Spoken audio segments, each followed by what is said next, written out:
ben questa cosa qua, credo che tutti anche voi lo sapete. Ecco, io sono convinto che quello che ha detto il professor Giamagni è molto azzeccato, solo che dobbiamo lottare contro una montagna molto forte che purtroppo però produce effetti che non sono positivi e lo sapete questo.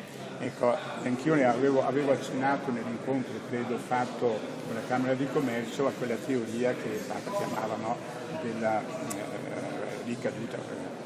E io, conoscendo anche il terzo mondo, anch'io sono del parere che non è fondato e che si è elevato tante volte il divario, anche se globalmente si sa, è stato anche recentemente si fa in Thailandia, il livello medio, però la sperequazione con i più ricchi, anche quella è aumentata, e quindi questo è il punto, perché poi la miseria e la povertà è sempre relativa in riferimento a chi ha di più, e quindi puoi anche elevare il minimo, ma non è mai sufficiente perché non c'è una vera fraternità.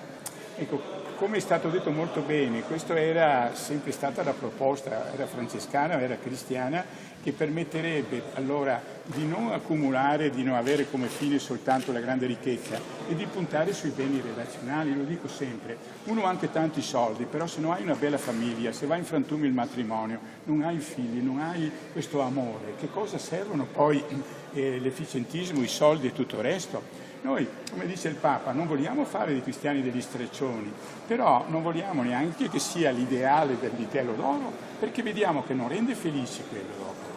E quindi puntiamo su quello che diceva, non semplicemente una crescita materialistica, ma lo sviluppo di tutte le esigenze della persona. Questa è la visione.